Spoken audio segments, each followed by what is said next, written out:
Can you explain the difference between abandoning, empowering, and helping? First of all, I think we have to start with outcome. What is it that I want people to be able to do as a result of being involved with the Department of Human Services? Now, some of those things are, for me, I would like to see them learn how to solve their own problems. I would like to see them learn how to use their own resources. I'd like to see them know how to access outside resources, kind of when you've done what you can do and then how to go about getting some help. I'd like to see them know how to manage their resources, how to manage their time, how to manage their relationships, and on a good day, how to manage their money, although I won't teach that. So those are, for me, some of the outcomes that I'd like to see happen as a result of folks' engagement with DHS. And then I step back from that and think, okay, how do you get them to those outcomes? Well, there's 3 ways to do it, seems to me. One is I can help them. I can do it for them.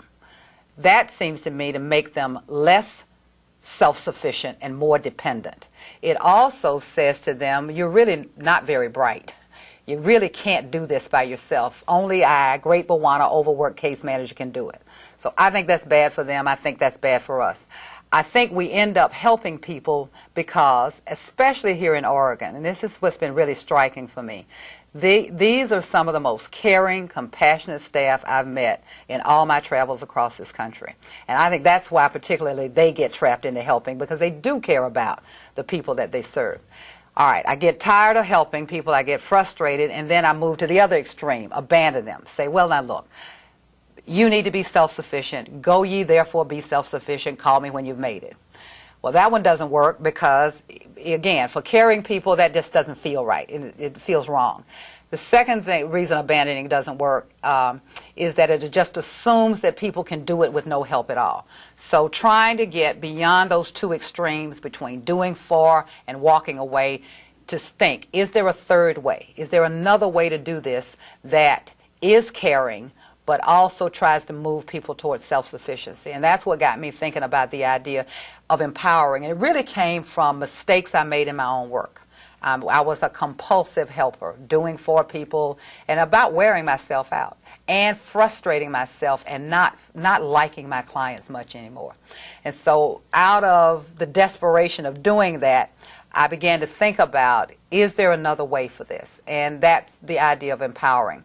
Empowering is an approach that assumes that people do have strengths and resources. Because one of the things I've seen, especially from TANF clients, is this. When they make up their minds to do something, they make it happen.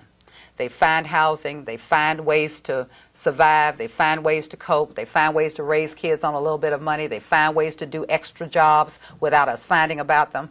They find ways to do things. So they're bringing strengths and resources with them. So empowering says, you have strengths and resources. We're going to find a way for you to use the strengths and resources that you've got. And it's consistent with the idea, again, of partnership. So empowering assumes that people got strengths and resources, assumes that they can do it, and our job is not to do it for them, not to abandon them, but to teach them how. That's where the idea of the POX process comes from. The idea of teaching, not solving problems for people, not just abandoning when they have a problem, but teaching them how. That's where the idea of doing planning with them, that people can develop plans. My job is to show them step by step how to organize, how to structure a plan, set a goal, do action steps, set timetables, those kinds, that people can use their own resources. But the problem I discovered with empowering was it was me in the way. Okay? It wasn't the client couldn't do it. I couldn't shut up long enough to let them do things for themselves. And I'm not sure I originally trusted that they did have strengths. See, you have to assume the presence of strengths even before people tell you what they are. I always think of what I heard from a client about her case manager, and it's just struck me. And she said she believed in me when I didn't believe in myself. I think that's a powerful thing. And sometimes we have to talk to the strengths in the client, even when he or she can't see them, rather than talk to the weaknesses and barriers. And sometimes we have to talk to those strengths long enough for that person to begin to believe that they have them themselves. And I began to realize something, that motivation by itself isn't enough. You have to know what you're doing. And that part of the job of a case manager, or part of the job of someone in our profession, is to not just tell people they can do it, but to show them how. And when I watched the faces on people when they came back having accomplished something and said, "You should have seen me, I was good," I knew that this was the right thing to do, that they should not be in awe of me or of us, but they should be in awe of themselves. And that's why empowering is important, I think.